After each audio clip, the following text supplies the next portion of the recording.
So good morning and welcome back. I am just doing two quick live streams. I've got a big day in front of me. I got to head out of the house and get a couple things done, but there's just a couple updates that I thought my audience really would like to have before the day gets started regarding the case against Brian Koberger, otherwise known as the Idaho 4 case. And if you've seen the title of this video, it says Xana's last TikTok, the new timeline. So I actually have a video presentation that I'm going to present to you in a second, but before I do so, I have some questions to ask you. So have you ever considered, Tonka's here. Good to see you, Tonka. Have you ever considered treating the 1122 King Road home as two crime scenes? So according to Ellie, one crime scene is telling us that everything was fast and kind of easy, and there wasn't much of a fight. And the other one says brutally, loud, and signs of fight or challenge. It took longer. It could have been noticed. It was noticed by 3 people. There was dog barking, but that's not likely believable. It kind of contradicts the entire crime scene. There was no response to the noise, the dog. Everything is showing us there was a surprise attack on Xana and Ethan. So also, if you were to say, have the crime scene start on the 3rd floor, that's pretty risky for a perp because you run the risk of somebody running out of the house or trapping yourself with no escape or the possibility of a 911 reaction, right? Too long, too loud, too risky. You're equating all this chance based on one target. There's a couple other things. Well, and I'm on split screen, so let me try and do this. Steve G said they didn't have to go upstairs. We heard the cameras were 50 feet away and picked up a thud and dog barking at 4:17. Somebody is here. Was most likely Xana, not Kaylee, because we heard the police say there was a forensic download of Xana's phone. But now we know that forensic download denotes the TikTok an hour earlier. And then I want to show you this. This is just a little clipping from the newspaper, and this is from Coroner Kathy Mabbitt. This is, hoping for tips from the community. Investigators released a map and timeline of the victims' movements. The map shows the 4 students spent most of the night separated in pairs. The victims were likely asleep before they were attacked, police said. The victims were found on the 2nd floor and 3rd floors of their home. Idaho State Police spokesperson Aaron Snell told CNN. Mabbitt, the coroner, told CNN she saw lots of blood on the wall when she arrived at the scene. She confirmed there were multiple stab wounds on each body, likely from the same weapon, but would not disclose how many wounds were and where they were located.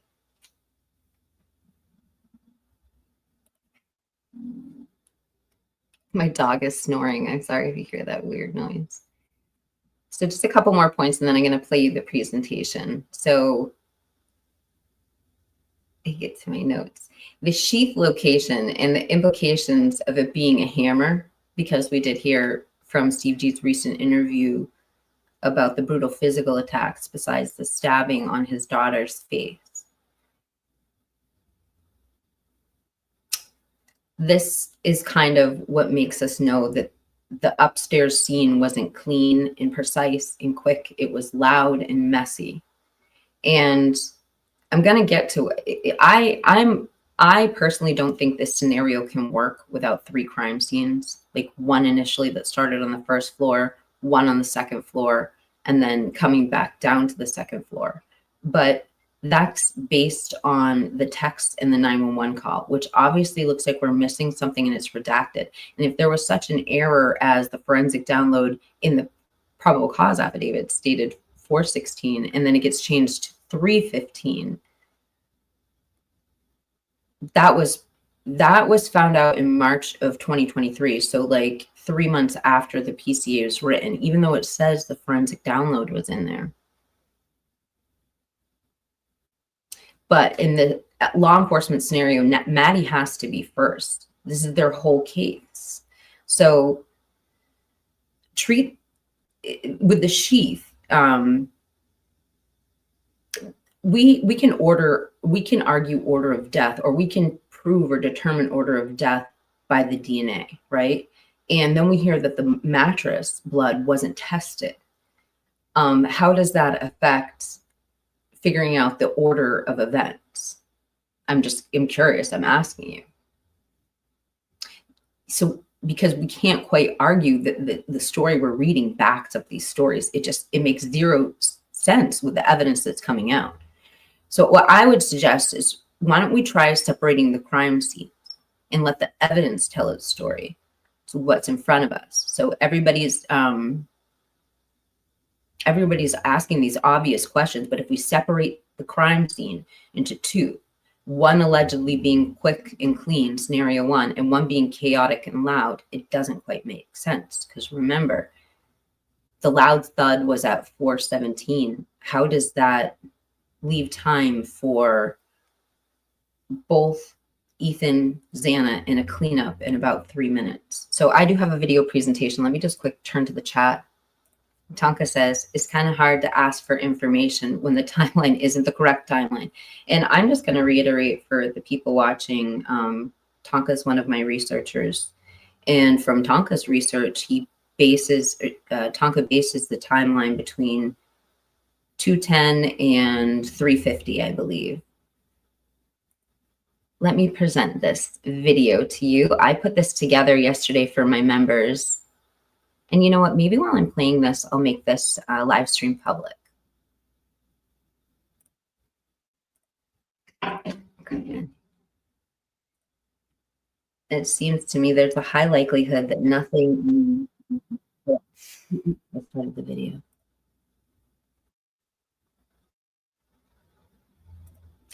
That nothing in the investigation is correct. Even the medical examiner was monitored by law enforcement during the autopsies. It's really interesting you say that, because when I've talked to people who analyze body language, I've asked them to tell me what they think of Kathy Mabbitt's body language in that initial press conference.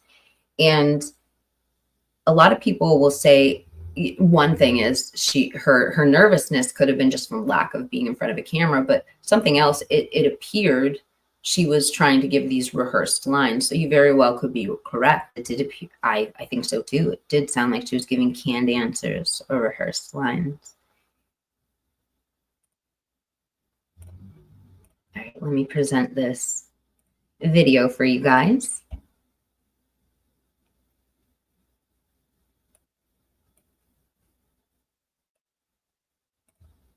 And I think I'm going to make this public.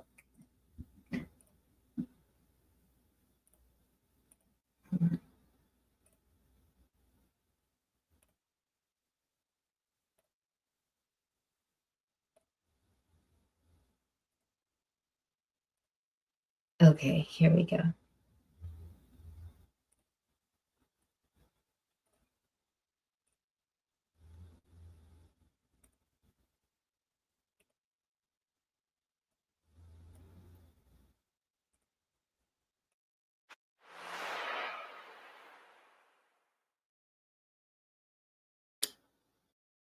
I just want to give an update today in the Idaho 4 case, otherwise known as the case against Brian Kohlberger. So I have some general questions. Is the timeline now thrown off?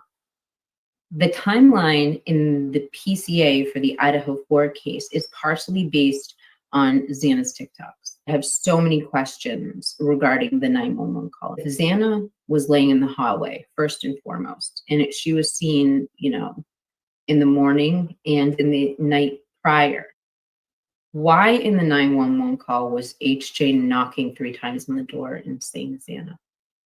Did she move? Did somebody else move her? And if Xana was seen before the 911 call, presumably there was blood.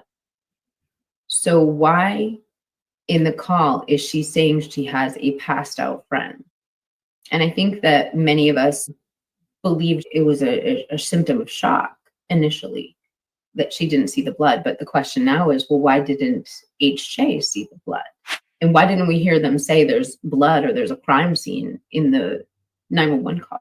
HJ didn't see it either. Pertaining to the scene that they saw themselves in, why was a defibrillator asked for if the person was presumed to be passed out? And why didn't they ask for Narcan? Is there part of this 911 call that's been redacted that we're not seeing or hearing?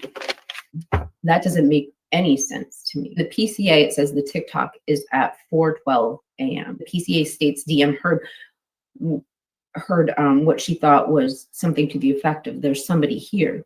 Now, if DM heard Kaylee, so DM stated she thought she heard Kaylee, but the police said due to the forensics download in Xana's TikTok activity, they thought it was Xana. But now we know the TikTok actually was at 3:12, not 4:12 a.m. So what does that change? And if DM thought she heard Kaylee saying that and the police said it was Xana, if they were wrong about that, I mean, what does that change? Could she have heard Kaylee? Does this change the order of unaliving? I mean, just a couple of thoughts that pertain to the timeline is that the dog barking captured on the audio, which is now excluded, was at 4:17 a.m. So that leaves 3 minutes to unalive 2 more people and then be spotted on street cam driving away. So were Xana and Ethan already dead? And then Maddie and Kaylee? Like,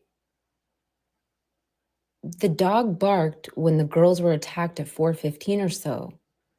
So did DM even mention the dog play anywhere, or was that added just like frozen shock phase?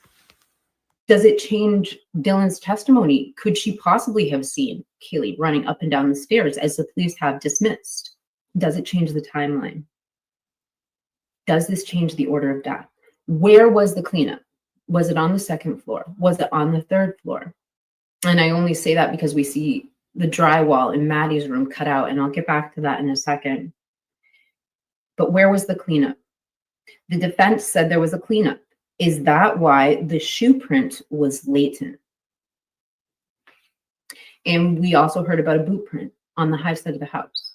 Were there other footprints cleaned up?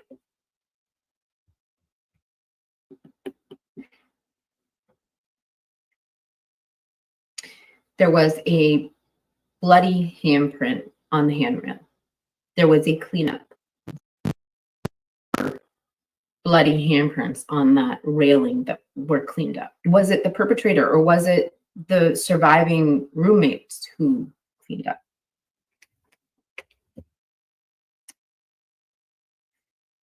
If the order of death changes, what else does that change? We no longer have that audio that also corroborated part of the timeline in Dylan's statement, which was the 4:17 audio, the thud, dog barking, whimpering. Why isn't that audio being used? Does it have something to do because it's prejudicial against the story of the surviving roommates? That there maybe was more commotion than we're led to believe? I don't know. These are just questions. It's my job to be curious. Who are the alternative suspects? And will Ann Taylor be allowed to present alternative suspect theory in court? Whose blood DNA was on the knife sheath?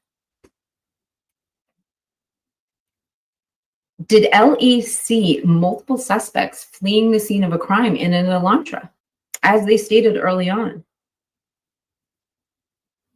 Now, I have a photo of Maddies' room where there's these large sections of drywall cut out, right?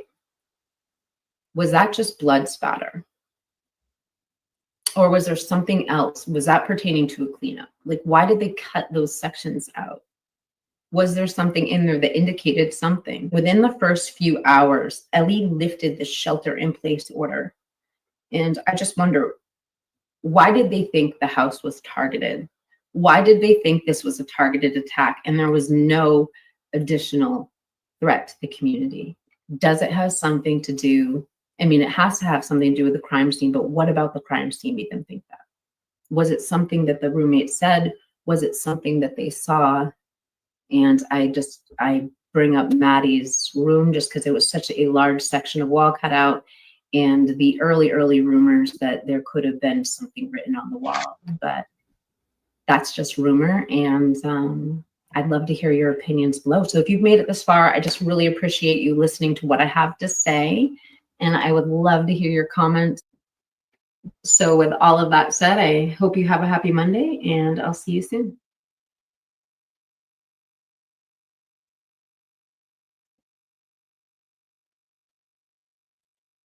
Oh, I meant to do that.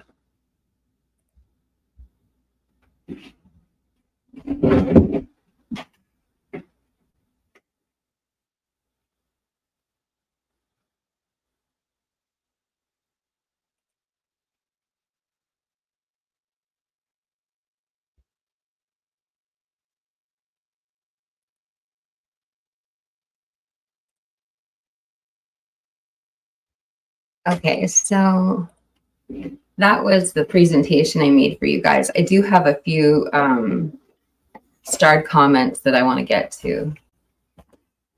It's just my screen. All right, so the first comment that I want to get to here is by Trisha. She says, I don't understand how the other DNA just is not a thing of importance to the investigators. I couldn't agree with you more, specifically when it comes to the blood DNA found on the knife sheath. Now, the other DNAs, I understand the different debates, but how do you negate blood on a knife sheath on the murder weapon? And then you says, cleanup. Did it consist of doing laundry, taking the garbage out? One thing that's, I don't know. I mean, they don't specify what cleanup means. We have the term latent shoe print. So, I mean, it could imply that it was something that was faded or cleaned up. I don't know. Then you hear about one bloody handprint on the railing. So could there have been other other handprints that were cleaned up? I mean, that's all I can think of. The other thing is we showed that photo of Maddie's, see if I can pull it up. This photo of Maddie's bedroom. So there's like, you can see to the left, they show the sections of drywall they cut out, like those two checkered. I mean, could there have been something there? But I mean, the whole implication is with all of that commotion, with all of that noise, right? We always are saying, well, why didn't Dylan call 911? Well, if there was that much dog barking, commotion, screaming, and everything upstairs, why didn't Ethan and Xana call 911? The crime scene upstairs can't be as obvious as, I don't know. I'm just asking about order of death. It's confusing. I'm not trying to give answers. I'm trying to ask questions and be curious. It's very, like Tonka says in the next statement, it's physical and mathematically impossible. Trisha next says, oh my God, in between the PCA and what came out recent and contradicts each other.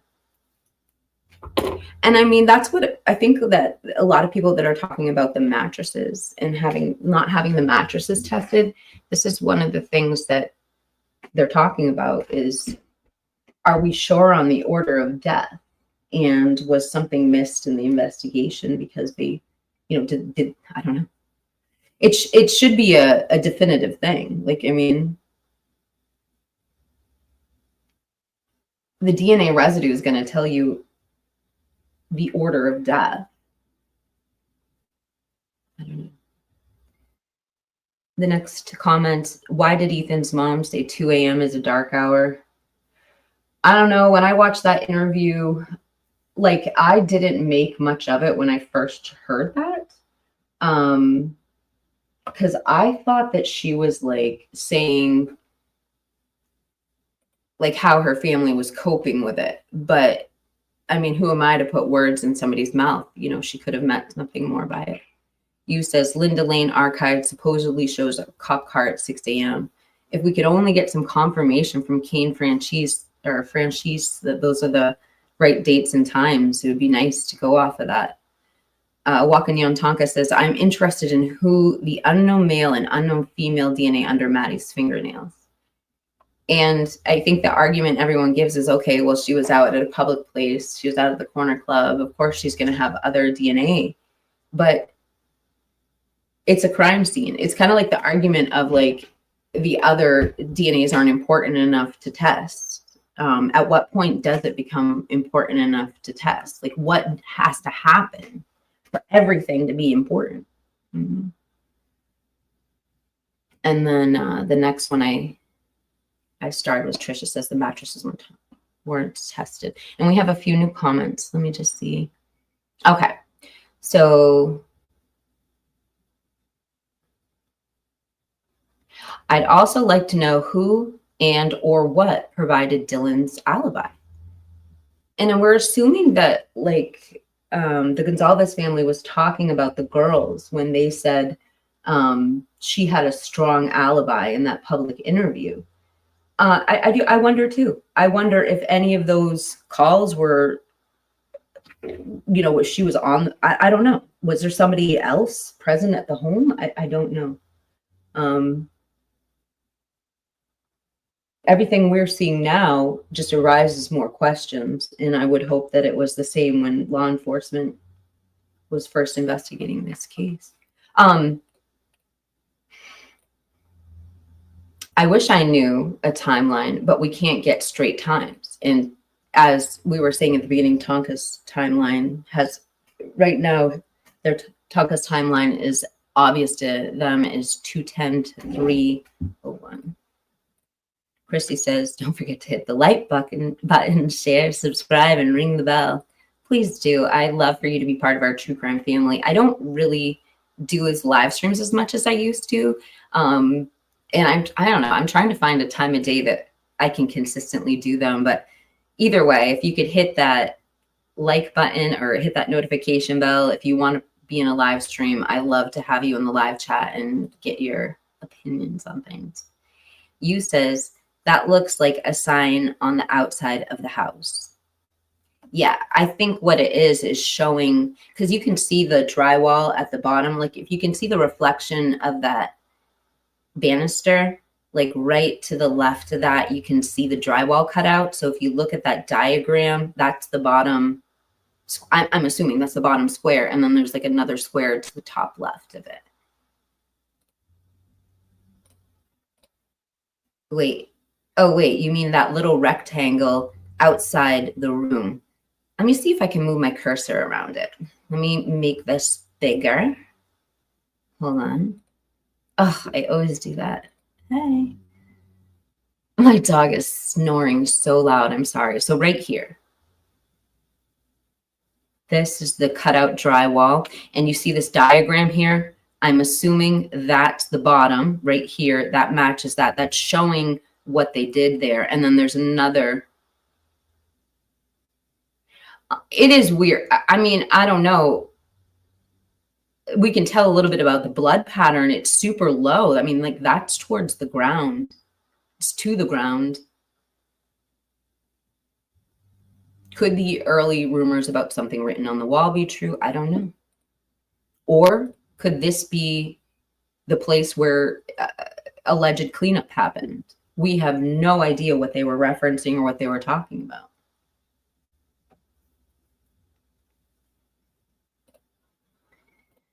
And Ekko says, I think Ethan and Xana were first. Okay, so let's talk about that for a second. I tend to think that too. The statement like they didn't have to go upstairs implies something happened before they went upstairs. With all of that said, though, I mean, that could be very well the case. The police could just be putting words in DM's mouth. You know, they said it was the forensic download that made her think it was Kernodle that said there's someone here. But if it really was Kaylee, I mean, she's her roommate. She would likely know her voice. Let's just say it was Kaylee, like Dylan said. What else is true about what Dylan said that was changed in the police test? So for instance, when she says Kaylee was running up and down the stairs, could that be real? I mean, the police told us that wasn't accurate, that that person was gone by then, but could they have gotten this wrong? I don't know. We don't know all the evidence. We are just theorizing basically on what we're seeing in the unredacted documents. It's for the investigators. It identifies the right, it identifies the rooms. Okay, thank you. This thing right here.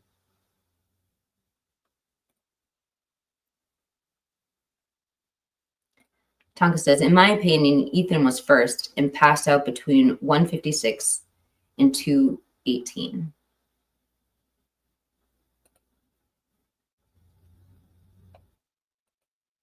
I want to know where X and E was at 2-ish when they were in Kaylee's room. Were they already gone? I think Ethan was held back. Well, and I mean, when Trisha says this, it's not. Listen, the defense put in written court documents that they don't believe Xana and Ethan could. It appears they were killed simultaneously, which rules out one perpetrator, according to the defense. So, I mean, you might be saying something that the defense is going to say. I think it was. Yes, I wish Ethan's mom would elaborate on the 2 a.m. comment. The fact that she's not might mean it is, you know, she might not feel she has to clarify that. And I think that that might even speak volumes too, because if she really thought it was controversial, she probably might have made a statement to clear it up. I mean, she's been to CrimeCon, she's wrote a book and done publicity for it. She would have cleared that up. I think if it was, I think she meant it pretty innocently. That's what I'm thinking anyway, because she's not without a voice, you know, that's for sure. But I don't know. My guess is, your guess is as good as mine on that. I have no idea.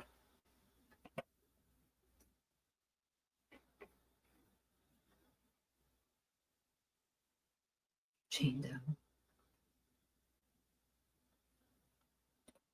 How do you get to the crawl space?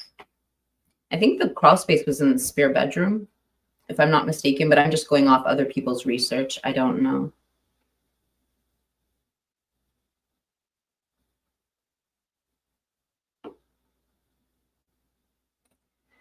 Law enforcement's timeline makes no logical sense and has changed multiple times. The only story that hasn't changed is Brian's. That is, I mean, it's absolutely true. I mean, the one thing, the whole inspiration for this video is the basis of Xana's TikTok time. And I've made entire videos that have reached 20,000 people regarding Xana's last TikTok at 4:12 a.m. And that wasn't the time. And part of the PCA was based off that forensic download, which didn't appear to come until March of 2023. So how was it used to create the PCA? I don't know. Look, I could be missing something too. There's with so many documents and, you know, not being an attorney, you know, obviously I could have misinterpreted something, but I've made video after video about Xana's last TikTok, and now the TikTok is an hour earlier. Wait, do you know Lindsay? I feel like I can't see everybody in the chat. Your phone calls stop at 2:52 or someone, the phone calls stop at 2:52 or somewhere close to that with K&M, and it's a question. So I have this letter from attorney Andrew Myers. Let me pull this up.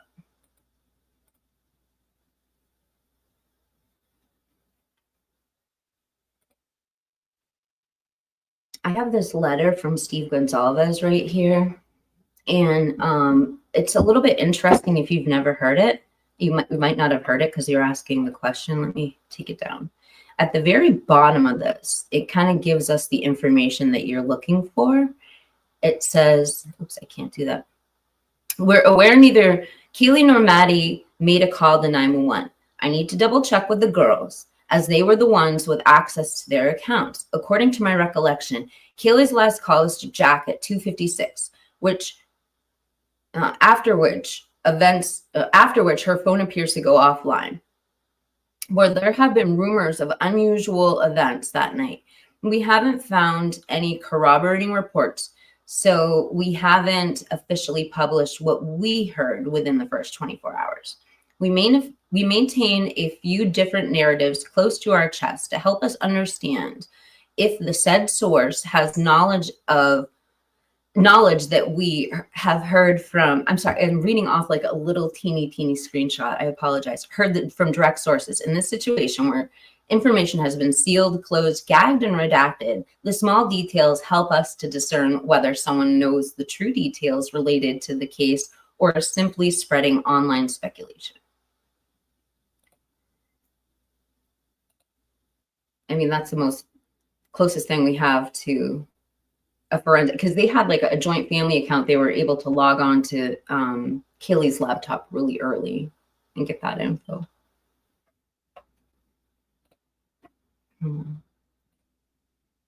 I thought crawl space was by Xana's room, second floor. G mentioned crawl space to the attic. I saw in the kitchen during demo like an area that could have been crawl space, so I don't know, but I have the diagram of the house right here. Let's look. There's a closet. Wait, Xana has a closet. Let's look at a little bit further on this. I mean, I don't see a crawl space. This is Xana's room. That doesn't mean that there isn't one in her ceiling. I don't know. I don't know. Good question. We'll try and get an answer to that for you. Sky Blue, it seems the intensity of propaganda is growing and getting more absurd. Blue claiming BK's obsession with Ramslin, SG, Nancy G is over. Well, I wasn't going to comment on Ramslin's again, Dr. Ramslin, but I have to say, I watched News Nation this morning. How shame, I left a comment. Actually, I'm going to read the freaking comment, you guys, because I'm so annoyed by Ashley Banfield this morning. I literally was not going to talk about this, but it's so infuriating. Freaking A. So I'm not going to talk about, I'm not here to, I said my judgment on Bloom was creating a story behind a paywall. Like, he wasn't the one who took that literal short story, which isn't necessarily, I'm not saying whether it's right or wrong. I'm saying the intention of what he wrote wasn't meant to be reported on by mainstream media. There's a reason why he made it into a short story and put it behind a paywall. So I don't know if even Howard Bloom has the same culpability as some of these people in mainstream media. I had to refrain myself. This is what I wrote on Banfield earlier today. So after I watched that interview, because the title of her, I'm gonna just pull it up so you can see. This is crazy. That was stupid. I have it right here. The title of this, oh, she changed it. Okay, so she changed it from this morning.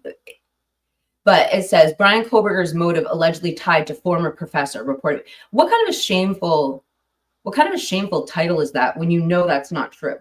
You literally have Brian Enton getting an exclusive statement from somebody who's not making statements to any of the press, and you use that clickbait headline that's not true as your title. So the comment I wrote her was, "Thank you, Brian Enton. The fact that Dr. R trusts you enough to leave a comment speaks volumes. Shame on everyone who reported on the story. Why on earth would you believe Howard Bloom? He fully admits to artistic freedom and using his imagination to make his book.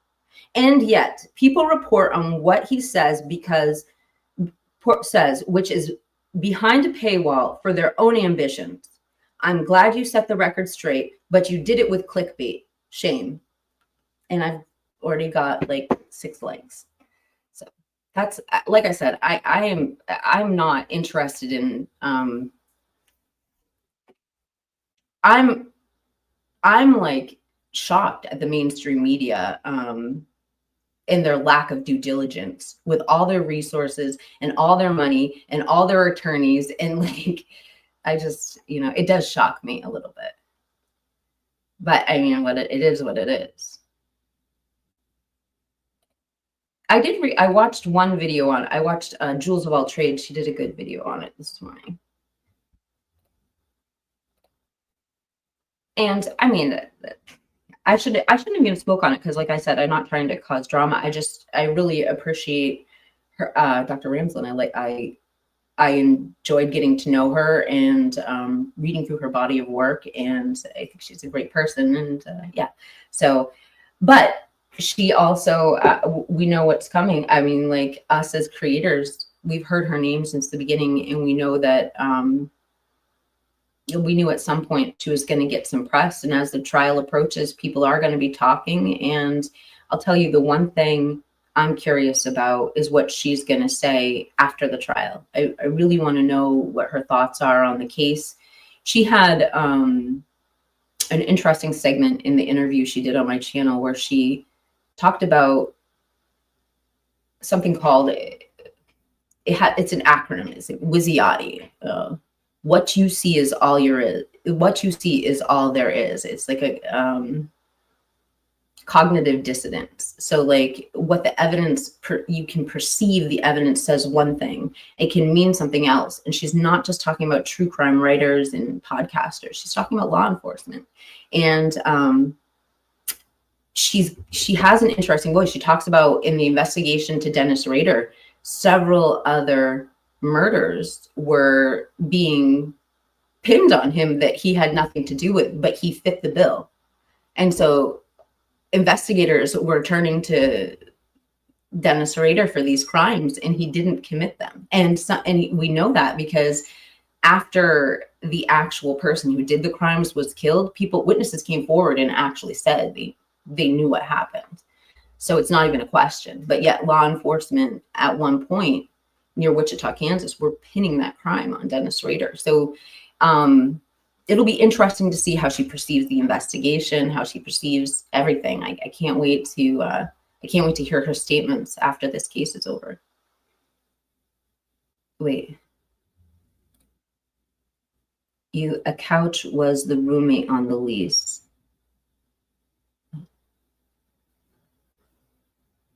Wait, oh.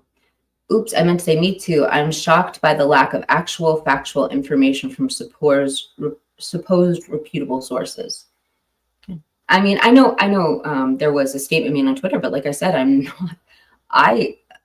I'm just shocked that other mainstream media sources ran with the story that he wasn't presenting it as, I don't know.